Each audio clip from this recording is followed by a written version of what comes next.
gis nañ fi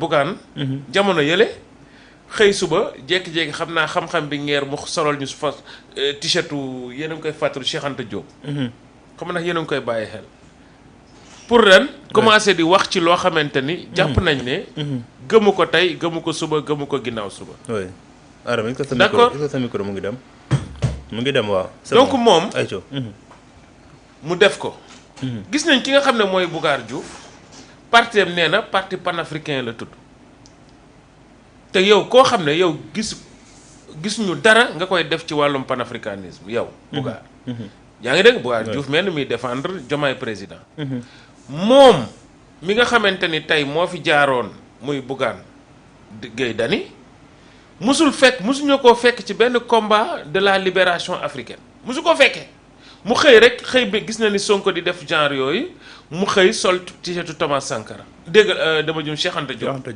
ñun ñu nekk ki nga xamante ni dañuy topp Cheikh Anta nekk di topp liggéeyu Cheikh Anta di ko perpétrer tey ba nga xamante ni école du parti Pastef ñu ngi ko tuddee Cheikh Anta Diop nga xëy suba benn jour yaakaar nañu suñu bopp yi dara newu ci nga ne da ñuy ndaxa t-shirt bi moom mu génn Badara Gadiaga bugguma sax di wax ci tur ci moom sincèrement brandir livre Nelson Mandela la première chose premier réflexe bi ma am mooy kii il a jamais lu Nelson Mandela liiru ko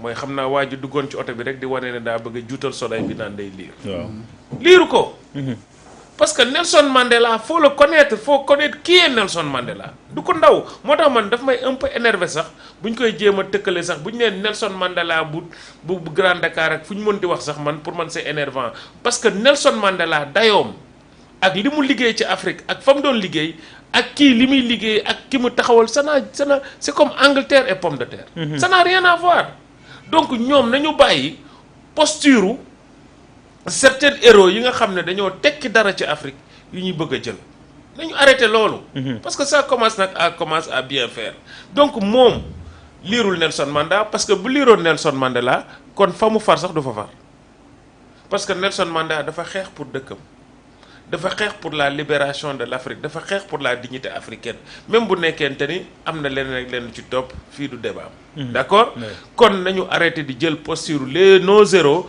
ku xëy suba rek jël feta ni ko di Thomas Sankara wala nga jël li di mu gis nga nit ki li ngay wuyoo da nga koy niroo ñoom li ne seen butéel bi xeeñul ci kubéer gi donc du ñoom donc moom na arrêté te beneen bi nag pour terminer ci moom damay dellusiwaat li président Ousmane Sonko fàttali ko rek barki dem mooy Ndiaye journée des martyrs dafa ne ñun Pastef dañoo am empreinte dafa am lu ñu xamee xam nga mooy lan mooy wax ci des projets yi nga xam ne ak di wax ci li nga xamante ni moom mooy xam-xam di wax ci des projets constructurants des projets yoo xamante ni mooy jëmal suñu réew kanam di wax ci loo xamante ni moom bu ñuy dénoncer sax ñu dénoncer ko d'une manière mu ànd ak xam-xam loolu lañ ñu xamee ñun waaw kon kay tey ñun waruñu leen may occasion ci ñoo xamante ni tey mënuñoo aligner benn phrase bu jëm ci xam-xam bu weesoo xaste xam nga li ma la bu weesoo xaste tey yàq ak dénigrer mënuñu parce que ñoom seen problème mooy ci piège bi ñu bëgg a dugal mooy dañu dem ba nga xamante ni ñun dañu bëgg a wàcculoo suñu yoon tey boo xoolee imagineel tey ñen ñoo nekk seen ay héros ñaari nit laa ci gis peut-être moom la ak keneen ki Abdou Nguer waaw sincèrement jëlal tey Abdou Nguer nga laaj ko tey lan ci wàllum xam-xam day réer nit ki mënoo joxe lu dul lu nga am ñoom loolu lañ am ñu ngi koy joxe c'est normal mais ñun ñoo war a dellusiwaat ñun ci seen bopp ñun multiplier par 0 yàlla mi ma tiim xam na ne man je les suis tellement pas que li ñu wax sax duma ko xam les grandes lignes rek comme ça laay déglu parce que pour man maa ngi ci li président Ousmane Sonko di wax nañu wax ci xam-xam parce que ñoom sur ce terrain là ils vont devenir inexistants tout à fait donc foofu laay woowaat patriotes yi Badara Gadiaga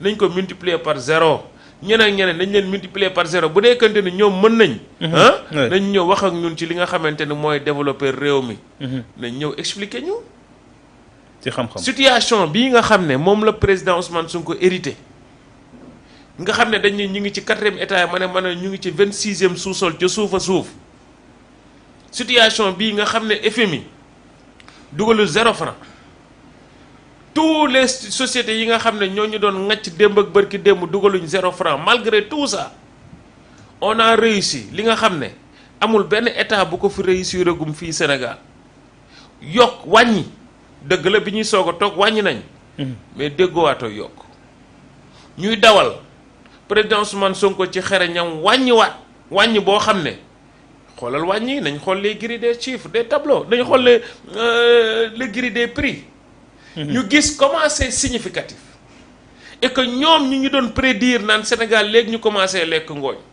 ñoom ñu doon prédire ànd ak société yi nga xamante ne tey ñoo bëggul Sénégal libre ma tudd leen les mercenaires xam nga de la communication ñoom far ci nekk les mercenaires de la communication far fi ñu far ci le système pour déstabiliser ñun suñu lutte de libération là ñoom ñëpp dañ doon pronostiquer ne ñun duñ si génn ñoom ñëpp na sans exception ba ci ki nga xam ne sax mooy mercenaire bu gën a mag bi d'accord donc ñooñu bu dee dañu am xam-xam dëggu nañ ñu expliquer ñu comment on a réussi à faire ça et que ñun fan lañ war a jëm ñun tey moo tax magnifier le travail qu'est en train de faire le premier ministre président Ousmane Sonko c'est venu à son heure même si c'est fallait le faire avant et que li may wax ne ñun patriotes yi tey lañ war a gën a takku gis nga sa projet là man dama gëm ni ça suit le cours normal bi mu war a jaar parce que une révolution amul benn révolution bu fi xëy rek jug dox amul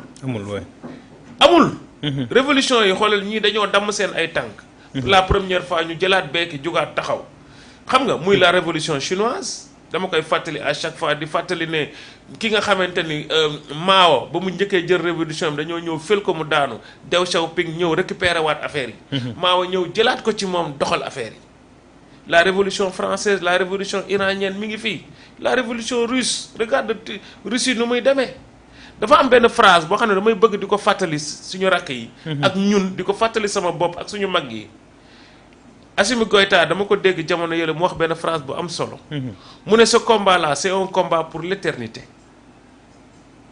c'est pas un combat de 2 ans ni de 2 mois 3 mois ndax ñun même ñun bu ñu demoon ba jël suñu souveraineté ba commencer doxal ils vont jamais nous lâcher ils vont encore revenir encore et encore la preuve Chine ba léegi mi ngi am ay attaques parce que Mao il avait dit on va faire mieux que l'Angleterre et on va dépasser l'Amérique. Certes, ils ont réussi à faire mieux que l'Angleterre, mais ils sont en train de dépasser l'Amérique. Ça fait combien d'années? Plus de 81 ans. Donc ce ne sera pas un combat qui va être facile. Et comme nous, il faut qu'on soit armé de détermination jusqu'à la moelle, comme j'ai l'habitude de dire. Et que l'ol, il faut que nous ayons taxaway bobu. Et que donc pour nous sauver cette révolution là, il faut que nous delu ci xam-xam bayi len ñi ñuy folklore ñi di ñu divertir. Tout à fait. D'accord donc kon ñoom bu dee ñun ci la ñu war a toog ñun te ñoom xam naa duñ ci ñëw yegsi nañ ñëw expliquer ñu comment cette prouesse a été réussie naka lañ def ba réussir cette prouesse là te pourtant dañ koo tënk de président Ousmane Sonko te ñaari loxo yi takk ñaari tànk yi yan ko lu diis teewul mu boot ñu di doxal ñun sëñ Matar kuy raam di la yóbbu su amee oto matuta wax dans cette situation-là qu'on a réussi à tenir le Sénégal nga xam ne ñuy fay nga ne kuy raam dama ne kuy raam du la yóbbaale waaw su matee su amee oto matuta wax waaye tamit kuy naaw say donc di ruus fa nga jëm soriwul ñoom la seen donc di ruus déggoo ni ma la wax de dama la wax da nga ne kuy raam di la yóbbu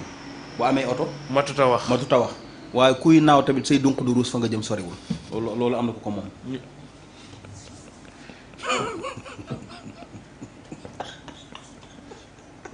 waxuma yéen a ko déggal tudd ma tur nag waaye am na ko xamante ni mi ngi naaw waaye donc yaa ngi ruus te fa mu jëm xam nañ ñu soriwul nag bu ñu jëmee seeraat soxlawul bay jëm waaw réew bu ñu kenn sonal dañoo bëgg jàmm dégg naa nag ñenn ñi naan noonu na ngeen liggéey xam-xam la laaj bàyyi wax ji dañuy liggéey waaye dañuy wax. noonu la demee. saa yi wuyu ma. dañ koy liggéey di ko défendre. très bien on est dans une révolution. noonu la demee. yaa ngi dégg te nit ñi yaakaar ne xeex bi dafa tàmbali xeex baa ngi soog a tàmbali. noonu la demee bëgg nag suñu wax bëgg ñoom ñu toog ci plateau yi suba ngoon di wax. bëgg ñun ñu toog duñu wax. dañuy liggéey waaye dañuy wax. dëgg la Mass. ah waaw am na solo. job yaa ngi dégg. waaw job lu bari wax lu bari. 50-50 wàññi lu bari 50-50 dégg naa ñoom job tuuti wax lu bari. wàññi lu bëri. job lu bari wax lu bari. wàññi wàññi lu dund bari. gu lu bari. walaay maas dafa lakkale. mais gis nga corona yi mais amatul ñu wax. ay da si waxal nee na ko maas lakkale nga. non xool wallaahi corona yi non ñàkk joma leen jàpp.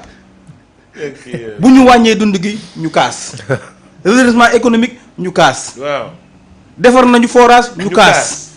ah waaye mais ñoom daal saa ay xol bu métti la ñu dëkkee nag jamono ji nag seen xol neexul nag. ndax fii ba janvier bi ñu dugg Ousmane Sonko annoncé na l'effectivité de la réduction de l'électricité va prendre effet à partir de ce 1er janvier.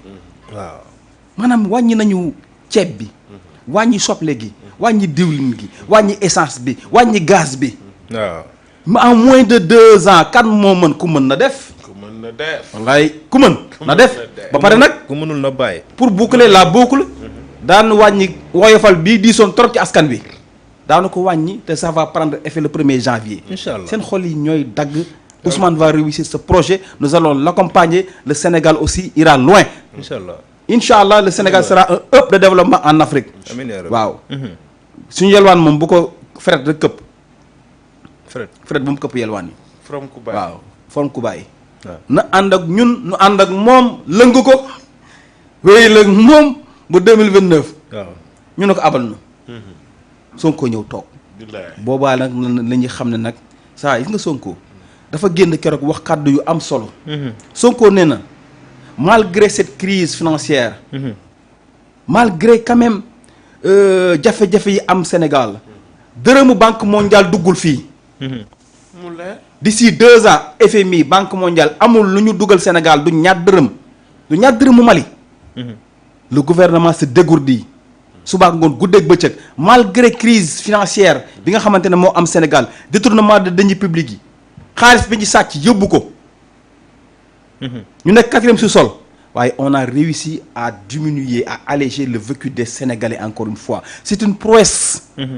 loo xamante ne Macky ba mu faloo defu ko Abdoulaye ba mu faloo defu ko Abdou Diouf defu ko tey ji Ousmane Sonko moom la def encore une fois kooku bu fekkoon réew mi sur les rails bu fekkoon amul crise financière bu mu fekk ci réew mi bu fekkoon banque mondiale la ngi ñëw ñeneen ñi ngi ñëw kon heure bi dépassé nañu fii. Ousmane borom vision la borom xam-xam la. yaa ngi dégg. te nag mi ngi tere booy naar te jàpp na naar bi Ousmane jàpp na naar bi. si tere na booy naar bi sa waaye de. tere na booy naar bi xamoo naar bi. naar bi.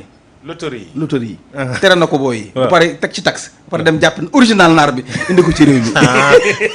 waa Émirats. comprendre nga parce que bu njëkk ba rêve bi ñu doon jaay mooy bu tubaab bi bu ñu financé wul France bu ñu lebalul du ñu dem. loolu la ñu dugaloon ci bopp sénégalais yi. tout à fait mas. Ousmane c'est un fin stratège. on parle maintenant de géostratégie. dina ma rey quoi. neex na ma. géostratégie lañ neex na ma. maanaam bi mu njëkkee tukki fan la dem. fu mu njëkk a dem. Chine la dem.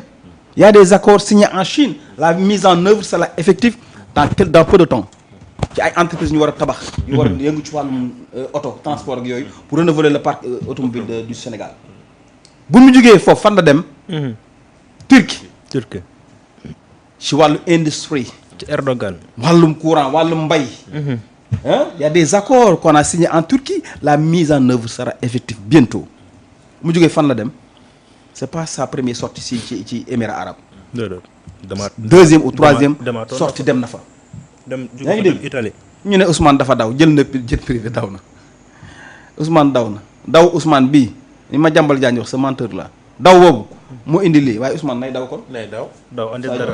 waaw Ousmane nay daw ci Ousmane naari nay daw. nay daw ci naari nay daw. bu dee saa yu dawee nii la. daw andi dara moo gën. yaa ngi dégg kérosène te andi woo. moo tax gis naa nit ñu ñàkk xorom xaw ma activiste lañu xaw ma activiste lañu xaw ma lan lañu tax toog naan Ousmane naan xaw ma liy am mercredi nu mu tudd sax.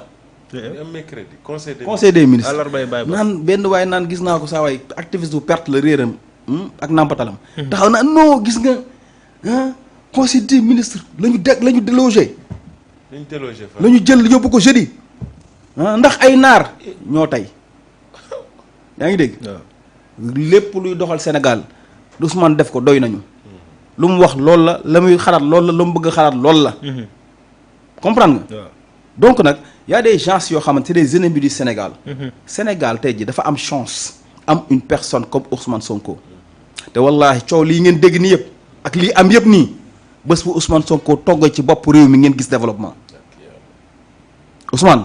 dafay accompagner Diomaye di ko xelal bu Diomaye ne miis mbaaj mu fent jaar ne. waaw bu demee Diomaye demee fa Côte d'Ivoire moom ma nga ci Émirats arabes lijjanti parce que xam na li mu tegu ci ay mbaggam ah.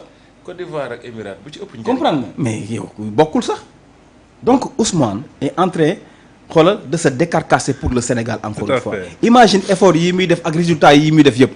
bés bu tegu woon ci bopp réew mi nu muy demee kon nag ñun suñu mission lenn dong la. góorgóorlu accompagner Diomaye accompagnement bi nag dañ koy accompagner pour la réussite du projet. encore une fois. waaye suñu contrat ak moom fa mu yem mooy 2029. 2029 local yi sax lay tàmbali. waaw local yi. on va voir ce que pèse la coalition Diomaye ci local yi lañ koy xamee ci local yi la ñuy xamee que Ousmane Sonko ak luy Pastef. dinañ leen duma yoo xam wulli yoo xamante ne ba ñu nooy nepp. wulleeti jël récupérer mairie yëpp téye